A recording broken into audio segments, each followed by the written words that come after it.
All right, what's up, y'all? Happy Thoughtful Thursday. Um, Today's topic, there's gonna be a lot of nuance in this topic because it can easily be taken to a negative extreme, kind of on either end. But we're gonna be talking about victim mentality versus victor mentality.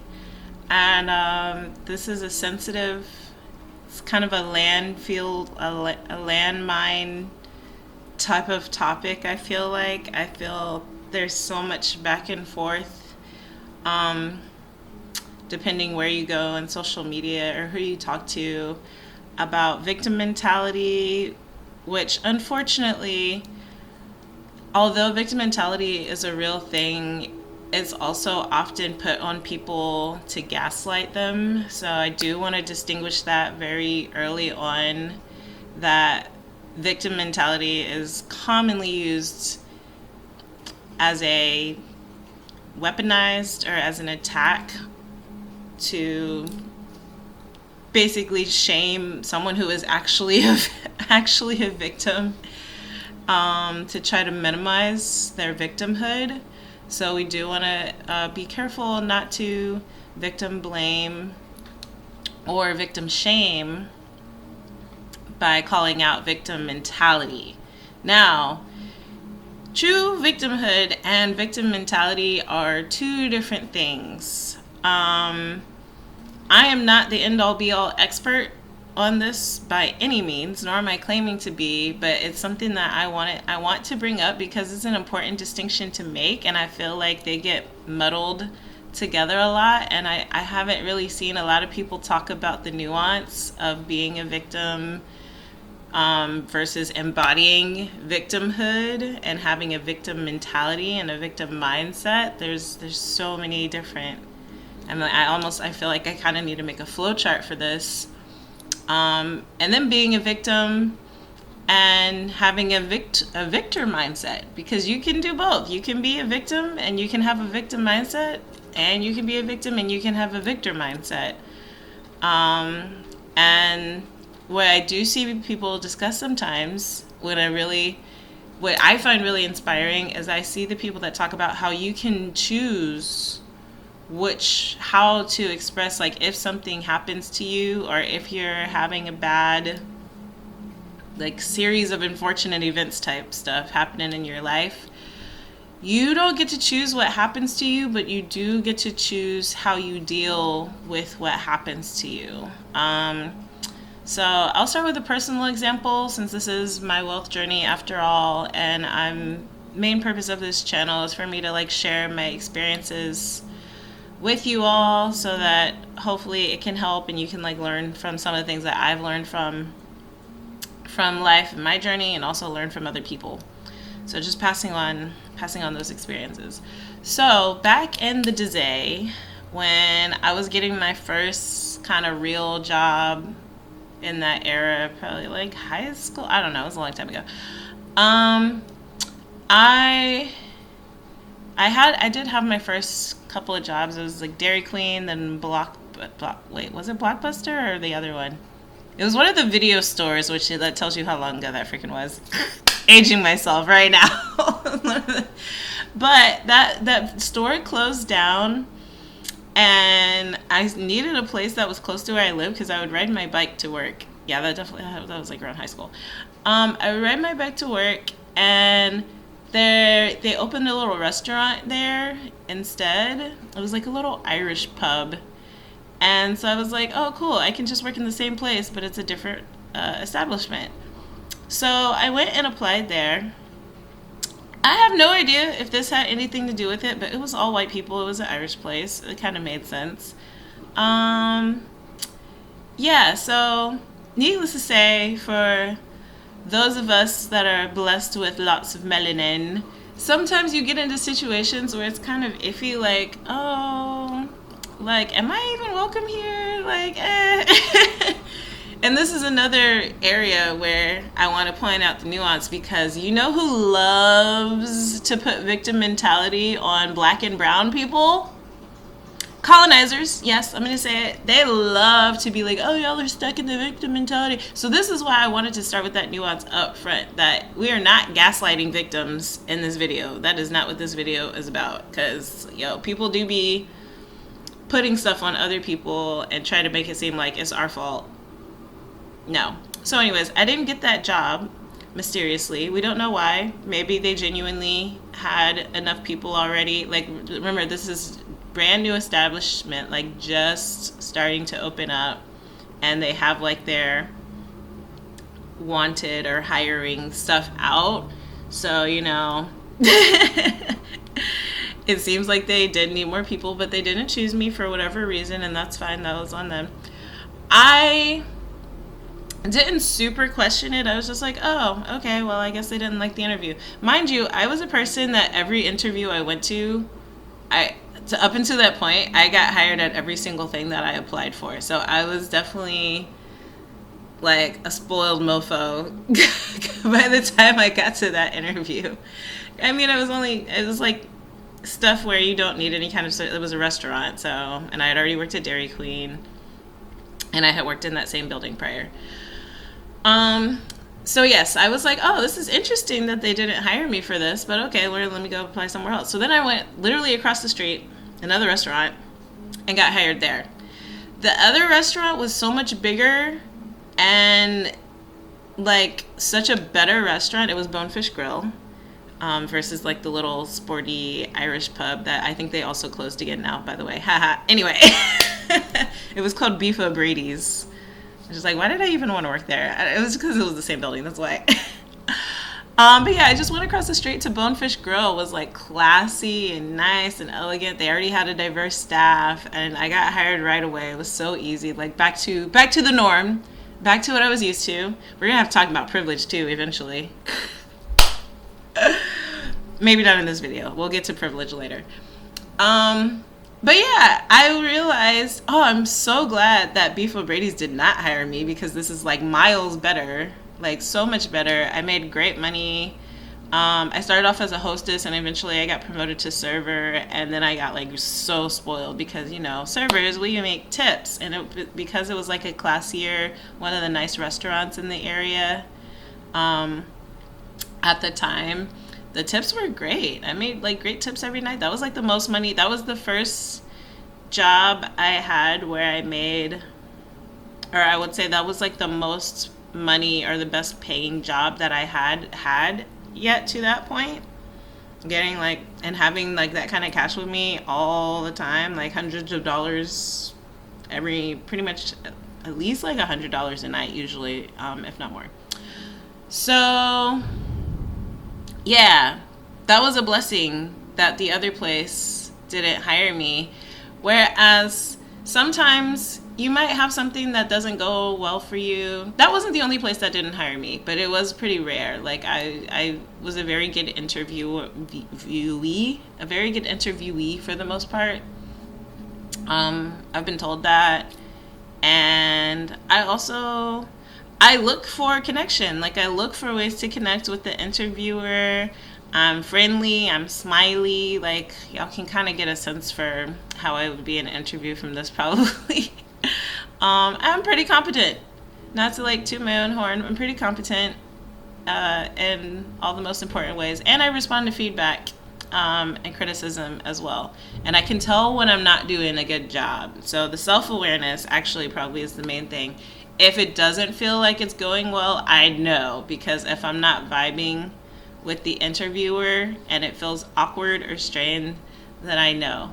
So some people will take that as an internal, like I am bad or I am wrong or I did a bad job. If you don't get something, this like, we're gonna extrapolate my little interview stories into the wider world. So say there's a lot of people struggling getting jobs now these days, and they start to take each failed interview as like a personal affront. Like, oh, why am I not getting these jobs? Why am I not getting hired? And I've seen this, especially here in LA, I've seen this play out several ways. I knew someone that would constantly go out for interviews, turn down. Eventually, at some point, without necessarily internalizing that you are somehow deficient, you do figure out, okay, maybe there is something I can do to maximize either my resume. Maybe there is something, like, what is causing this? Like, having that self-awareness. Am I being perceived in a certain way? Is there racism going on? Like, you kind of got to go through all the different possibilities when you're continuously getting beat down, and knowing why. And separating the whys that you can control versus the whys that you cannot control. So, say if it's something that you have no control over, let it go. It doesn't matter then. But if it's something that you have control over, so for example, when I got here to LA, this was the hardest time I ever had getting a job. Dude, I was applying to stuff for like 3 months, and I was like, what is going on? Like I said, I was spoiled. I had never had a hard time getting a job before. And I was like, dude, the competition out here is crazy. There's nothing I can do about that. There's a lot of mofos in LA. And so the job market is automatically so much more saturated. And so you got to recognize it's a numbers game. When you're out here, it's very much just a numbers game. So don't, for the most part, like, don't take it personally.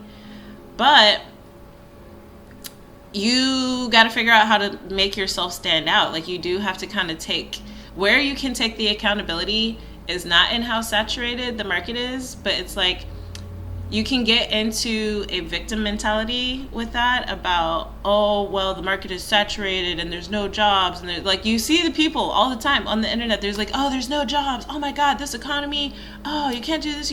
And they automatically are defeated from jump. And you can see it. You can see the defeat in their comments and their posts. And it's like, no, you don't have to be defeated though. Like, yes, it is what it is, but you don't have to be defeated. So what happened, I started getting frustrated when I was looking for a job too, but I was like, you know what? I am determined that one of these places is going to freaking hire me because I'm great and I know what I bring to the table, and there's no reason for one of them not to freaking hire me. And they did eventually, fortunately. But I just kept at it, kept consistent. So you can either be defeated or you can see it as a numbers game, a statistical game, and figure out what you can do to make yourself stand out and maximize any kind of connections that you have remotely. I was brand new to LA. I didn't really have any connections, but what I did have was I worked in the fitness industry back home in Virginia.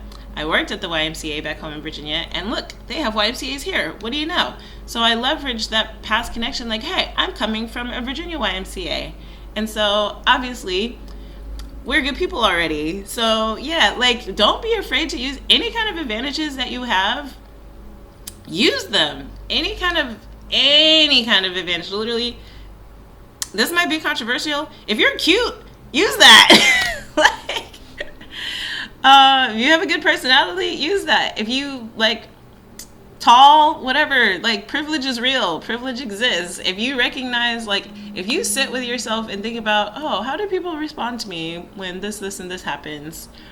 And if you recognize that people treat you favorably in any particular circumstance or any particular area, or you have, like, a thing you get complimented on most, emphasize whatever that positive trait or that positive thing, or that you smile a lot. I literally just watched a video. I absolutely love this video. It was great. But someone was talking about how the girl smiles too much.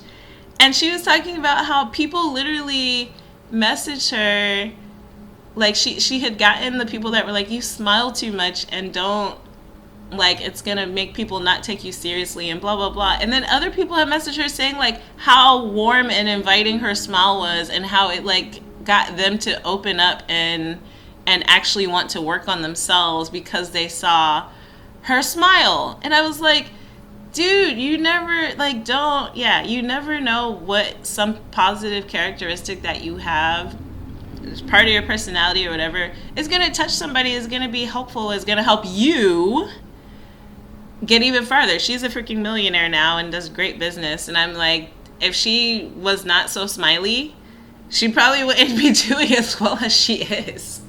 So don't be afraid to use your assets.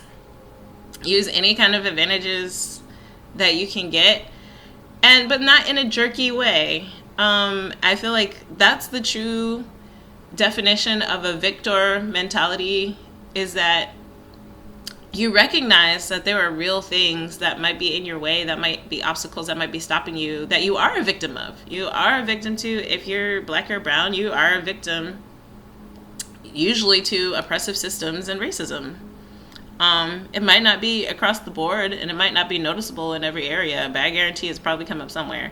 But like I said, that doesn't have to make you like feel like you need to give up or anything of the sort.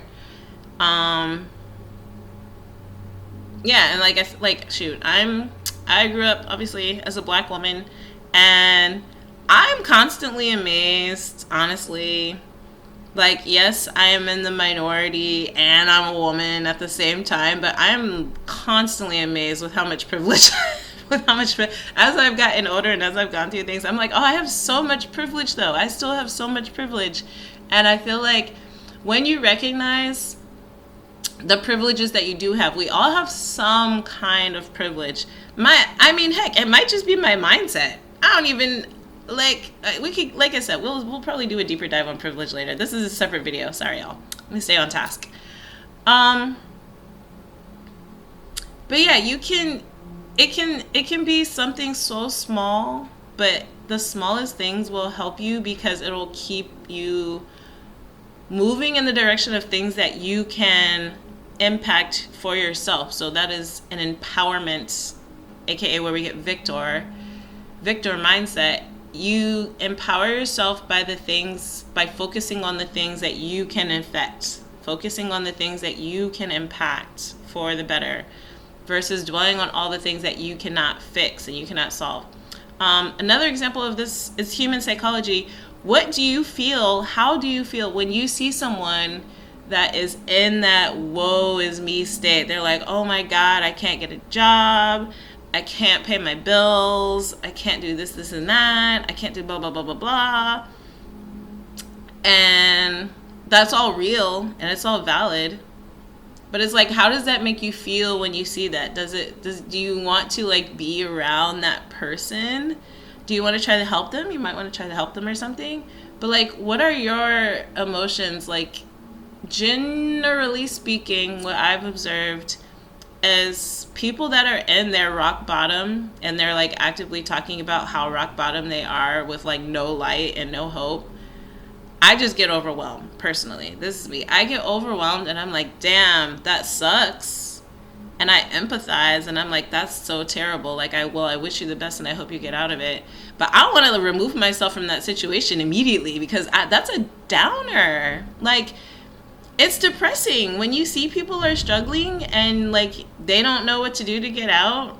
It's like, I don't know what to do for you. Like, I don't know what to do. I don't know like how to help you, and it's just like uncomfortable. So, but it's like you don't want to dwell on that because you want to protect your spirit, you want to protect your energy. So, but what happens, this is the flip side of the coin, when you see that same person or same situation and someone is like, oh, this and this is happening to me, but I believe that it's all going to work out. Like, it can't get any worse than this. And I know that, and they're like spinning it in a positive light and they're looking for the silver linings. Like, when you see that person, that's just, they're still shining a light despite like the darkness they're in at the moment. And they're like, oh, well, but like now I'm doing this and I know like this can't last forever. Whether they like have some type of faith or religion or they're just a positive person. And what happens for those people, like they might even start a GoFundMe or something. And guess which example you think is getting the money? Which example do you think is going to get the most help? Probably the one that's spinning it positively, because guess what? When I see that, and this is for me, but this is also kind of like a general human psychology thing. We like to feel good. Spoiler, people, human nature. We like to feel good. We like to feel like, oh, like there's something about those dopamine, serotonin, oxytocin, like that's why there's literally drugs that just amplify your feel good hormones, and it's a whole market. People like to feel good. When they hear a feel good story of like someone's in a bad place but they're being positive about it, that makes you feel good too. It's like, oh, look at them being so optimistic after all this terrible, because then you get to still feel the empathy and still feel like, oh man, that sucks so much, I'm so sorry to hear it. But then when they're also coming up with a solution and they're still in that kind of victor mindset, even in the worst situation that they might be in, it could be, I mean, it could be somebody died or anything, and you see that person is still like fighting and still like, you know, having a spark of life in them. Well, you want to nurture that. I mean, I want to nurture that. I want to nurture that spark of life. I want to personally want to nurture that spark of hope.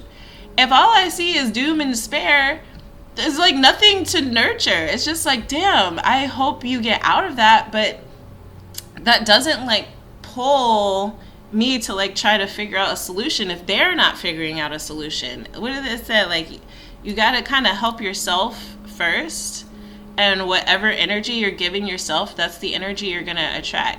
So if you're already in that kind of victor energy, even in your victimhood, you're going to draw more of that energy towards you, aka solution-oriented people. This is very similar to the topic that we discussed, problems versus solutions.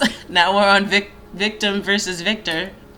But yeah, it's a very similar thing. Like, you're gonna get what you focus on is what you're going to energetically draw towards you. So if you're focusing on still finding the ways out, keeping that spark, keeping that hope, like knowing that it's going to get better, the other people around you, and when you ask for help, people around you are going to resonate. You're going to get a lot more people to resonate with your story when you do need help, because we're a community and we should support each other for sure. I 1000% believe in supporting each other and lifting each other up.